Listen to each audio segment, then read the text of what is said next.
Mangwadani akanaka vedare. Tinokuchingamidza zvekare kune chimwe chirongwa pano paZim Facebook Secrets and Confessions. Tadzoka zvekare nemamwe messages. Regedzai tibva tapinda mune messages edu atadzoka takakubatirai. Message yedu yekutanga yakamira sekudai so. Hanzi makadii zvenyu mukomanashi. Ndinokumbirawo kuti munge muchizondipostirawo nyaya yangu. Ininiwo ndauya pano nesecret yangu ndichida kungo exposawo hanzvadzi yangu uyu munhu ane mari dzake mukoma, ende kuva nemari kwaainako imari yekuti haisi mari yakachena asi imari yeropa, asi kuti unge uchinanga munhu iyi mukoma zvinotyisa nekuti mangwana unokwanisa kuzomuka wava muvhu. Awa ndo mashoko aigara achingotaurwa namama vangu vainge vasingatombonyari nazvo kuti ivo vainge vaine mishonga yavo yavaibata-bata. Vaiti kana vakakutuka vakagara vati iwe kana ndikangogara ndazvifunga mangwana chaiye unotorara wava muvhu. Ende izvozvo zvaitoitika, vanhu vainge vachitovatya mama nadhedhi vakaita zvimwe zvinhu zvekuti zvakatyisa uye zvakakatyamadza munhu wose. Isusu takakura tichigara zvedu kumaruzevha, then tainge tiinewo hama dzedu idzo dzainge dzichigara mutauni. Saka gogo vainge vasingadi kugara kumusha. Gogo by the time yavakazofa vainge vava kusakwanisa kuona, zvekare vainge vava kusakwanisa kunzwa. Pano nepapo ndo pavaimboita vachiita sekunge vaikwanisa kutaura, but mukunotaura kwavo vaiti kana vakwanisa kutaura vaibva vatanga kudemba vachiti havasi kuda kuramba vakagara pamba pedu isusu, because vaiti pano ndo pane zvinhu zviri kundirwadza munyama dzangu. Gogo vangu vaibva kumasaidi ekwamutoko uko, saka vaiti kana vachitaura matauriro avo vaita sekunge munhu ari kuita majokes so, but vainge vachitotaura zvinhu zvechokwadi. Then gogo vakazoti vanyanyisa kurwara, ndipo vatete pavakabva vazouya vainge vangouyawo kuzongoona gogo. Then gogo vakabva vatoramba vakati havasi kusara, navo vari kuda kuti vange vachienda, vachingoti pamba pedu isusu ndo painge paine zvinhu zvainge zvichivarwadza. Then gogo vakazoti vaenda kumba kwavatete, rakazotova rimwe grudge rakazovapo pakati pamai vangu baba navatete, ende ivo vabereki vangu vakabva vazotoramwa kuvapo parufu rwagogo nekuda kwekuti ivo vatete vainge vabvuma kuenda nagogo kuHarare. Saka baba vakabva vazotanga kuti iwewe kuenda kwawaita naamai vangu kuHarare ndiwe wasvika ukanochekeresa amai vangu. Asi chokwadi chainge chiripo ndechekuti ivo amai nababa vaiva nezvimwe zvinhu zvavo zvavainge vainazvo, izvo zvakazouraya gogo vaigara vachizvitaura izvozvo. Then ivo amai nababa pavakanzwa kuti gogo vainge vashayika, saka gogo vaifanira kuti vange vachizouya kumusha, kuti vange vachizovigirwa kumusha, because even though baba vangu rainge risiri gotwe, but ameno kuti vainge vakazvifambisa sei, ndivo vakazosara vachigara pamusha pevabereki vavo, even though kwainge kutori neumwe last born, vamwe bamunini vainge vachitongozvitamburira vachingorentawo mutauni, but baba vangu ndo vainge vakagara pamusha. Uyo musha wainge wakavakwa nevabereki vavo nekuti musha wacho wainge wakanaka. Kwini ragogo rakati riri munzira richiuya, then ivo baba naamai vangu vakabva vazongomuka vasipo. Zvinhu zvokuti zvakatoshamisa vanhu vose avo vainge vaungana vari pamariro, kuti ko munhu anogosiya musha wake sei apo pamusha pake paripo pekuti ndipo pari kufanira kuti pange pachizochemerwa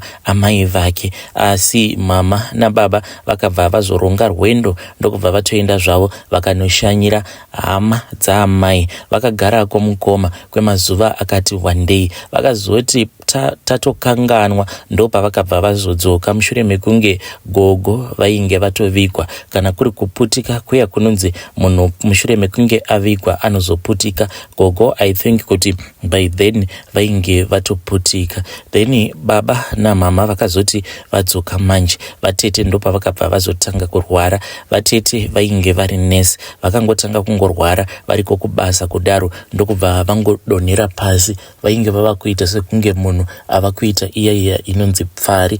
Then kubva ipapo vatete vakabva vazoita stroke ndokubva vazoshayika. Hapana kana kumbotora nguva refu gogo mushure mekunge gogo vashayika then vatete vakabva vazoshayikawo. Saka mama nababa vangu vanhu vainge vachitobata mishonga yainge yakashatisisa mushure mekunge mama nababa vazoshayika. Then zvinhu zvavo vakabva vazozvisiyira imwe hanzvadzi yangu. Saka bhuti ava mukoma vakambotanga vachiita izvozvizvi zveugweja. Vaiti pose pavanenge vachibuda vachinoita zveugweja ivo vaipiwa imwe tsvimbo nababa. Tsvimbo iyi vainzi vaifanira kuti vange vachienda kunoisiya murukova, asi each and every time pavaizodzoka tsvimbo iyoyo vaitodarika vachiitora murukova imomo, hameno kuti vainge vachizvifambisa sei. By the time yekuti vabereki vedu vakazoshayika, ivo mukoma vedu ava vainge vatodzidziswa urombwa.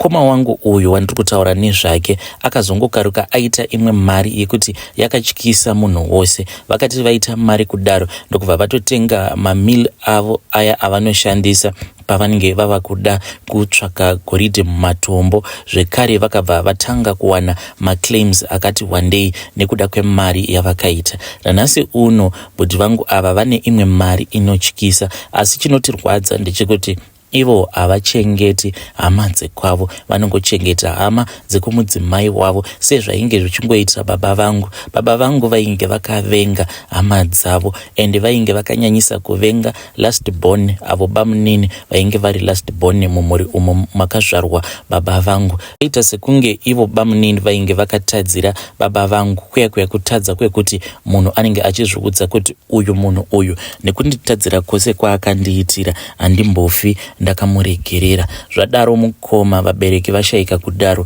nawo munhu ava kukontrola zvikwambo zvacho ndivo mukoma vedu. Ende mukoma vedu vane utsinye hwekutoti kana vakazvifunga mukoma vanokwanisa kungokuudzai mamwe mashoko ekuti wega unorwadziwa. Vanokwanisa kungoti gore richitanga so vobva vatongoti kuti gore rino pane chauchaburitsa iwe, ndaona usina kana chaunenge waburitsa. Kana vakagara vadaro zvinotoreva kutoti zvinhu zvako zvinenge zvatokudhakwira. Saka tinotongorarama mukoma, kurarama kaupenyu kaya kekuti mukoma vedu ava tinovanyengerera nekuti tinotya kuti tinokwanisa kuzongotukwa, ende kana vakutukwa zviya zvavanenge vakutuka nazvo zvinobva zvaitika. Ende mumhuri vanokonzeresa kuti vamwe vanenge navavo vange vachizoita marombe. Ende zvinhu izvi vakatozvitaura vakati inini kana ukasawirirana neni unogumisidzira wavarombe, nekuti ivo vakabva vazvitora vakabva vazviisa pachinzvimbo chababa. Vanotonga ende vanotonga zviya zvekutoti sesu sevanasikana kana vakazvinzwa kuti wanetsana nemurume vanogara vatongokuudza kuti ko ibvaka pamurume wacho. Ende kana ukavapindura nedzimwe nzira dzisiri idzo unokwanisa kuzototanga kuzototambudzika mumarriage imomo, zvekuti kana murume anenge ava kukusema. So mukoma ndo secretwo yangu iyi yandiinayo, asi dai zvazvo Mwari vaingokwanisa havo kuti kana munhu paya paanenge angoromba then ivo Mwari vobva vaita kuti ange achitambudzika, noti kuti munhu anombotanga atambudza vamwe vanhu veukama then iye ozofa kwekupedzisira. No, that should not happen. I think kuti Mwari vanofanira kuti vange vachizopagadzirisa ipapo. Vedari ndo message iyo yandakatumidzirwa ichibva kuna vahanzvadzi vedu. Please ngatizamei kuti tinge tichitaura navo vahanzvadzi vedu ava mucomment section. Hanzi dai zvaibvira munhu paya paanongogara abata mishonga yeurombwa then obva atorohwa neshamu kuitira kuti asazotambudza vamwe. Let us speak with her in the comment section. Regedzai tibva taenda panyedu inotevera. Nyedu inotevera yakamira sekudai so. Hanzi makadii zvenyu mukoma Nash, ndinokumbirawo kuti munge muchizondipostirawo nyaya yangu. Mukoma, inini mushure mekunge ndarambana nemudzimai wangu ndine vana vangu vaviri. Saka semurumewo mukoma unofanira kuti unge uchizongowanawo munhu wako wekuti unenge uchingogara naye. Saka ndakabva ndazozvitsvakirawo imwe mother ndokubva ndazotanga kugara nayo mother iyi. Mother iyi yainge iine mwana wayo 1.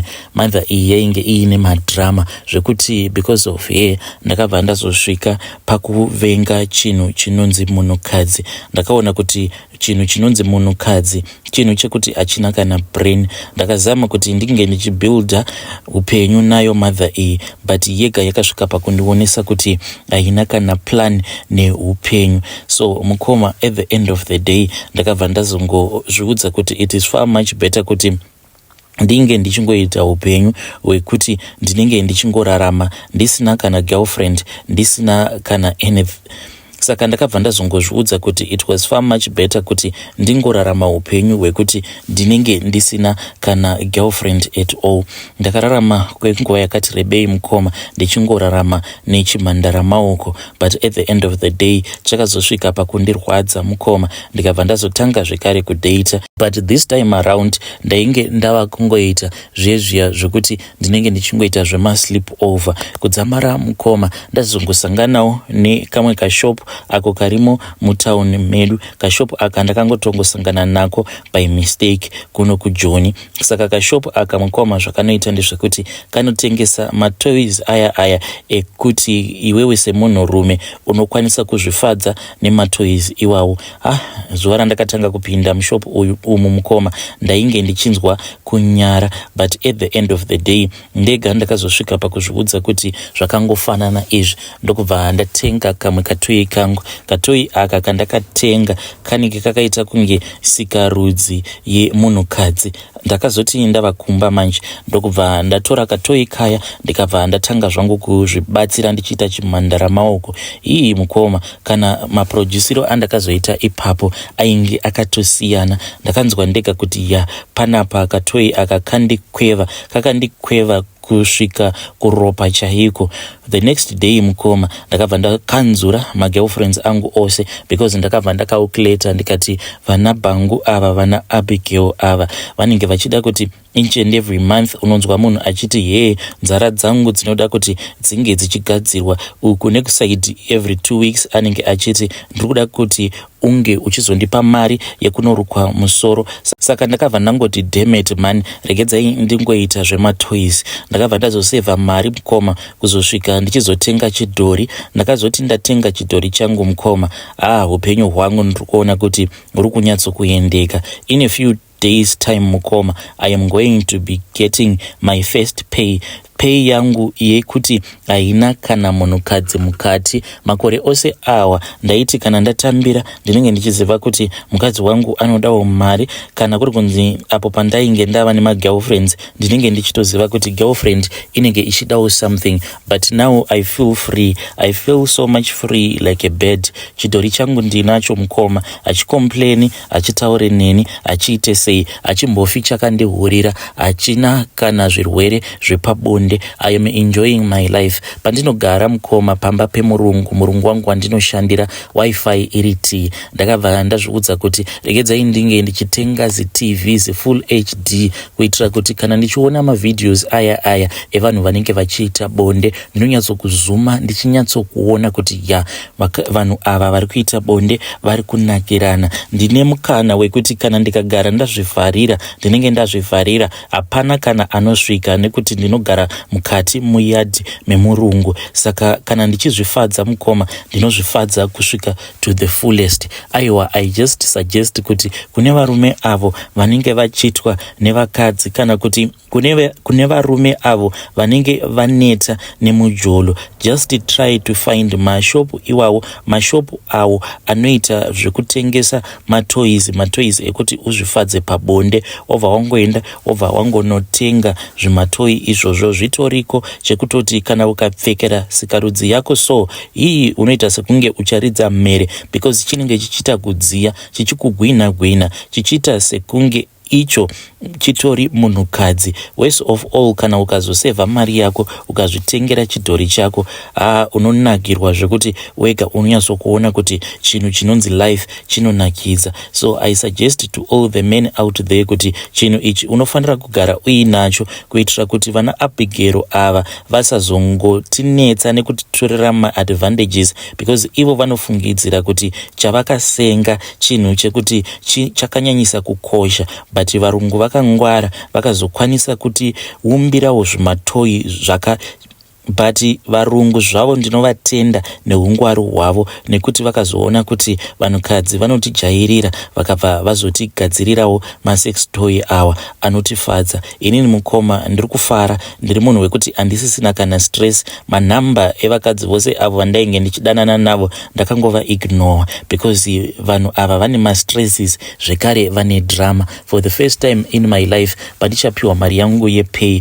I am going to enjoy, I am going to take myself out, then ndichazoti paya pandinenge ndadzoka ndobva ndazoburitsa chidhori changu, bhebhi rangu, ndobva ndanyatsokunakirwa naro. Izvezvi ndiri kuda kutosevha mari kuti ndinge ndichitenga zvekare chimwe chidhori, asi chidhori chandiri kuda kutenga ndiri kuda kuti chinge chichizoita sekunge chakaita kunge muchina. Pari zvino ndakatenga chine mufananidzo wemukadzi akaita murungu, saka inini I am not into that. Ndinofarira vanenge vakaita kunge machaina kana kuti vekwedu vekwasadza ava, saka ndikuda kutanga ndatenga chakaita sechemuchaina, then ndobva ndazotenga chinenge chichirepresenta vedu ava vekwasadza, chine macaves, chine zamu rinongogara rakati twi, noti zvekuti munhu anenge ava nezamu rinenge rakadonha. Aine zamu rakadonha kudaro kuita pata unonzwa achikuti nyenyenye nyenyenye, ndiri kuda chakati, ndiri kuda chakati.